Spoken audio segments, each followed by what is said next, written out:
were given to him by the Northerners. One, that he should arrest all the coupists and eliminate them. That was number one. Now, Aguirre, in order to unify the federal civil service, not the regions, but the federal civil service, so that he can follow the military command of command, control, and communication, in order to put the country in a stable way before probably talking about administration. Now, enacted the Decree 34, Unification Decree. And this decree was one thing that led the Fulani-led government of the time that had a vacuum, because they never wanted the government to be handed over to anybody. You remember Ahmad Bello's comment, ruthlessly prevented not to hand over to anybody. So when an Igbo man became the head of state, they felt that it was Igbo people that flawed it, whereas it was not just Igbo. And now Igbo man became the head of state, they get furious. And he now unifying with that unification decree. They forgot to know that he was not unifying the regions. He was only unifying the federal civil service. But they asked him to withdraw that unification decree. In fact, the northern elders asked Hassan Osman Kassina, the then Kaduna, the northern governor, the military governor, to tell Agin Rossi to withdraw that unification decree. Otherwise, they will declare Northern Nigeria Republic from the rest of Nigeria. So that was gone. But because he did not do what they wanted, they gathered, and you all know the story. He was killed in Ibadan. And a Nembe man also was killed alongside him. That Nembe man was the orderly to Brigadier Zakaria Maimalabi too, and was also an orderly aide-de-camp to Agin Rossi in the Congo War in 1960. That Nembe man was still the same Gustav Stephen. But Gustav Stephen was not part of that death. Another Nembe man from Okpama, whose name was Watson Dewario, was also killed, which many people do not know. And from that moment that Agin Rossi was killed, Motala became the ringleader that was the one leading to that second massacre, which they call the second coup. And when they killed him, they started killing people from barracks. They did not only do that. Every pregnant woman that is from this territory, if they catch you, they butcher you, bring the child, cut the head of the child like that. Some people, they put them with sticks, pin them with sticks, behead them, put the sticks on. These are things that were very gruesome, that they have hidden those histories. Now, at the time, Ojukwu was the head of state, was the governor of the Eastern region.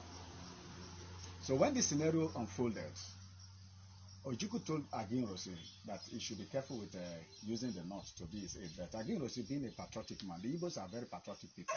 Sorry to say for others that may hate them, I don't care. But they are very patriotic people. Because of their patriotism, they were not seeing this danger. They were still talking about one Nigeria at the time. But when Ojukwu, being the governor, they made Gowon to be the head of state. Ojukwu said no, Gowon can never be the head of state. I'm summarizing into two. Gowon cannot be the head of state. The reason is, Gowon was a lieutenant colonel after other Eastern lieutenant colonels. Then there were two senior officers from Yoruba land, Brigadier Babafemi Ogundipe and another Colonel Adebayo. So Ojukwu was saying that, look, at the death of Agin Rossi, let it be that the position follows the military ranking. That they should give to Babatope, the Yoruba man, to be the head of state, since he's the highest living person at the time. Otherwise, Adebayo, if Ogundipe will not take it, or else to the other lieutenant colonels that are before Gowon. But no, they will not, until even the American ambassador, Albert Matthew, the British High Commissioner, Sir Comin Bruce, all of them pressed on Motala. In fact, Motala and Major Martin Sadamu had written an address for Northern Nigerian Republic, handed that address to Gowon, who in turn handed that document to MD Yusuf, the then police special operation head. MD Yusuf is Muhammad Diko Yusuf. He was handed over to.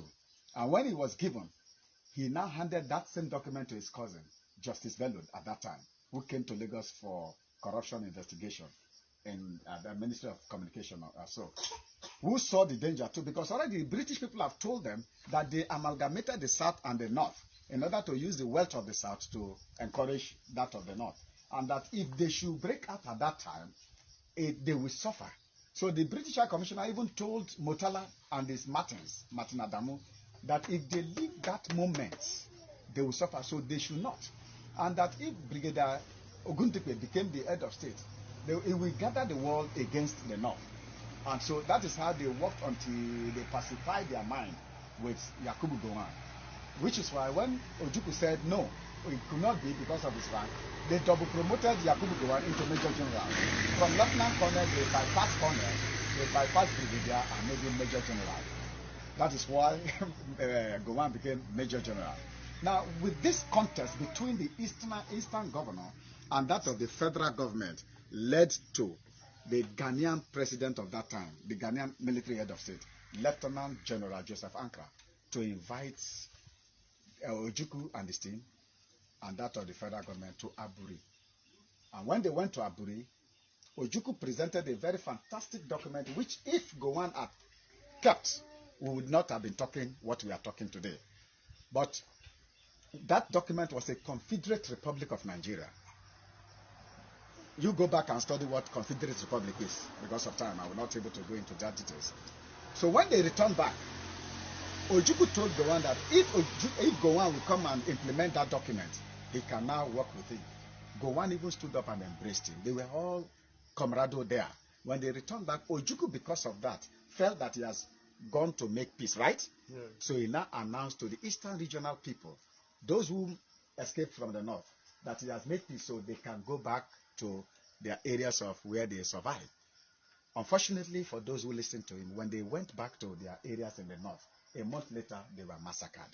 Ojukwu died without guilt. Ojukwu died without guilt. Our father died without guilt. And when that happened, a Nembe people, the Nembe Ezon man, my own king, Mingiten, now called Ojukwu, in Port Harcourt, the king of Nembe, His Royal Majesty Osamade Francis Joseph Alagwa, Mingiten of Nembe, called Ojukwu to Port Harcourt. They met in Port Harcourt. And it was the Mingiten of Nembe that told him, you've done your best. That we thought, because Gowon, when he returned back, the federal government, BBC now made another recastrant publication or broadcast that the three governors and the head of state has bowed down to Ojukwu. So when they made that statement, it now made the northern elders call for Gowon, asked him what document did he go to sign. When they showed him, because they have been schooled by the British people, when he showed them, rather, they say, no, you have to withdraw from some document, go back to one Nigeria.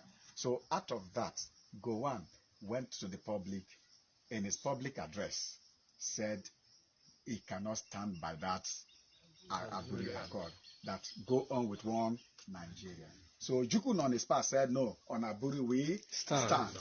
And because it became an impromptu thing, and at the point in time, they were still killing our people. They were massacring our people, even putting them in vehicles down to Port Harcourt, down to Onitsha, down to Umuahia, down to Aba. That is what they were doing. They had the free will. And because Gowon cannot stop them, which is the reason the Mingiten of Nembe now met Ojukwu, and the Portuguese called this extrusion of the southern part into the sea, Biafra. The Portuguese called that area Biafra, although Biafra existed long before them. Are you understanding? Yes. But in the modern nomenclature of this territory, which is why if you look the old Nigerian map, from Bayelsa down to the east to Akwa Ibom, we have this as Bat of Biafra. Then from Bayelsa to the west, we have Bat of Benin.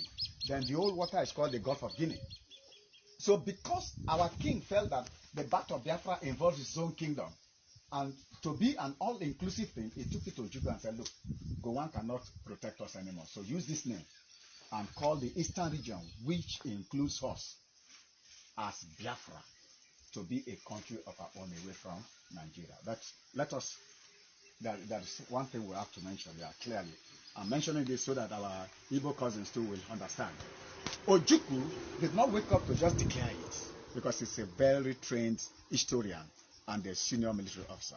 So he asked my king, did you discuss this with your coastal elders? That's number one.